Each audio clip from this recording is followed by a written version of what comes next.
Franceloisirs. Cincinnati is actually known for having a large quantity of German immigrants. So we have a large, we have the largest Oktoberfest in the world outside of Germany. The study of humanity, human cultures generally.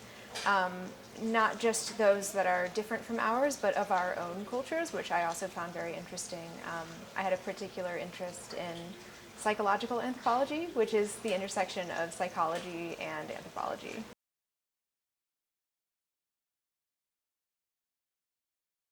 I've always loved to read. I've always loved to write. I credit my mother. She read to me when I was a baby.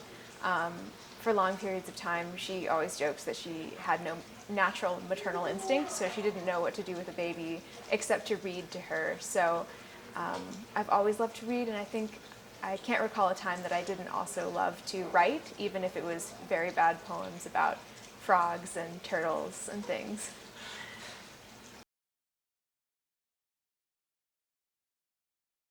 Young adult writing does have a lot of specific requirements.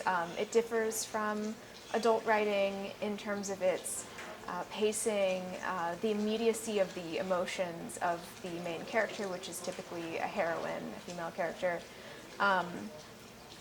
Yes, it is, and of course the protagonist is typically a teenager as well.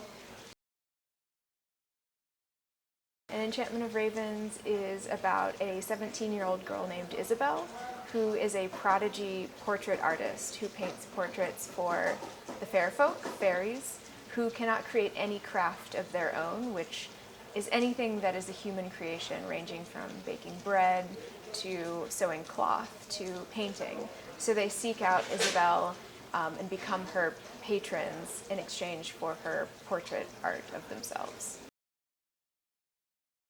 I think it varies. The interesting thing about young adult novels is that they're written for teens, so they're written really for ages 13 to 19, which is quite a wide range of age. So I would say that my books are certainly appropriate for the younger spectrum of young adult and the older spectrum as well, because it's a classic fairy tale, a classic romance. Those are good examples, actually. Beauty and the Beast was a major influence on An Enchantment of Ravens.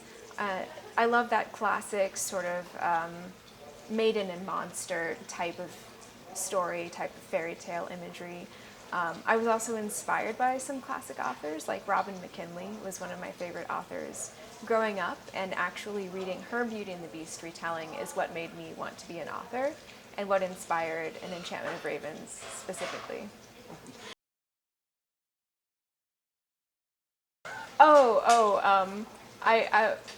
I hope that one day perhaps I will be known as a classic fantasy author, but I think that day would be in the future. I do like Game of Thrones, but it's much, much different than what I write. Less blood. Less blood, more feel-good. I consider myself to be a writer of feel-good comfort books, whereas I think Game of Thrones is certainly more shocking and twisty and bloody than what I write.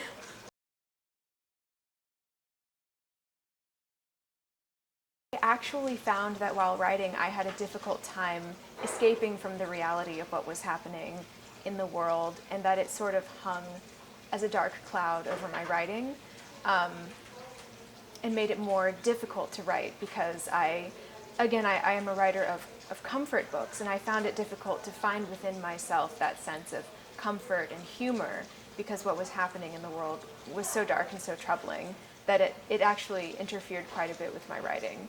But I do envy those who found an escape in their writing during COVID. I really truly, when I go into events, I don't have any expectations. I'm just excited to meet readers face to face and get to talk to them individually, which is especially exciting in another country because I do not get the opportunity to meet those readers, well, so far ever. So it's just a wonderful opportunity, and I can't wait to meet all of my readers.